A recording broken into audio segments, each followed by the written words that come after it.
আর কালকে দেখলাম ভারতের স্বরাষ্ট্রমন্ত্রী মহোদয় আপনি বললেন যদি বাংলাদেশের কোন লোক এখানে ঝাড়খণ্ডে থাকে তাকে উল্টিয়ে আমরা ঝুলিয়ে রাখব।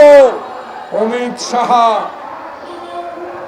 আপনি যেই দেশের স্বরাষ্ট্রমন্ত্রী, সেই দেশে বাংলাদেশ নিয়ে যদি কোনো কটূক্তি করেন, আন্তর্জাতিক আদালতে আপনার বিরুদ্ধে বিচার হবে। বাংলাদেশের স্বাধীনতা অর্জনে আমরা যারা হাফ প্যান্ট খালি পায়ে যুদ্ধ করেছি, আপনি আশ্রয় দিয়েছেন, স্বীকার করি।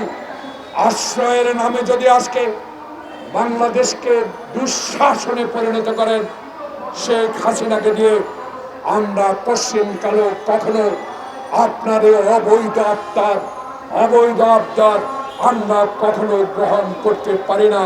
বাংলাদেশ জাতীয়তাবাদী দলের একজন কর্মী হিসাবে শহীদ প্রেসিডেন্ট জিয়াউর রহমান বাংলাদেশের স্বাধীনতা ঘোষণা করেও একটা দিন আওয়ামী লীগ, একটা মিনিট আওয়ামী লীগ, একদিনের জন্য আওয়ামী লীগ বুকে ব্যথা লাগে শহীদ জিয়াকে আপনারা অপমান করে কথা বলা ছাড়েন না।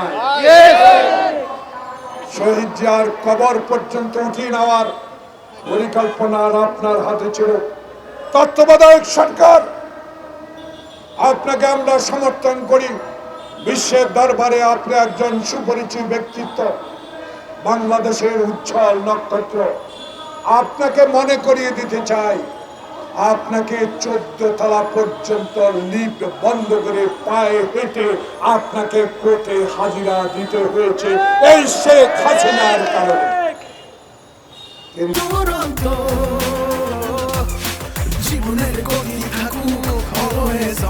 কিন্তু আপনি সজ্জন ব্যক্তি, আপনাকে পারা বাংলাদেশের মানুষ আপনাকে নিয়ে অহংকার করে। কিন্তু একটি কথা থেকে যায়, মাননীয় প্রধান উপদেষ্টা, আজকে আপনি বিশ্ব দরবারে কথা বলতে যাবেন।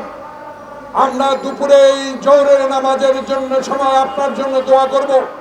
হে আল্লাহ পাক, ডক্টর ইউনূসকে তুমি তৌফিক দান করো, সেজন্য বাংলাদেশের 16 বছরের শেখ হাসিনার এই দুর্নীতি নিয়ে আজকে কথা বলতে পারে। আল্লাহর কাছে সেই দোয়া আমরা করব।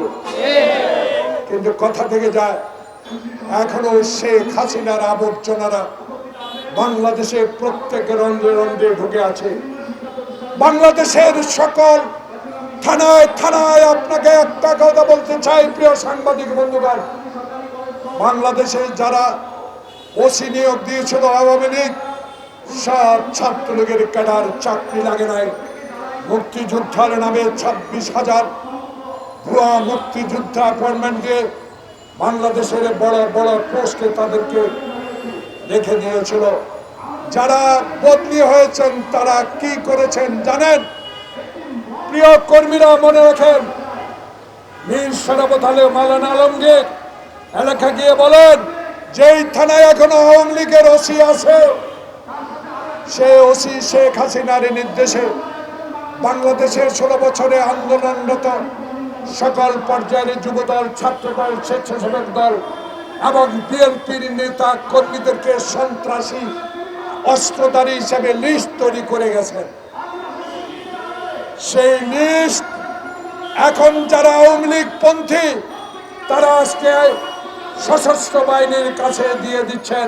কিন্তু আবু সাইদ খোকন মুগ্ধের রক্তের পরে যেই দ্বিতীয় স্বাধীনতা আমরা পেয়েছিলাম, সেই স্বাধীনতার পর বাংলাদেশে 16 বছর যেই ছাত্রলীগ যুবলীগ আমাদেরকে একদিনের জন্য উপজেলায় উঠতে দেয় নাই, তাদের লিস্ট অস্ত্র সহযোগ দিয়েছে।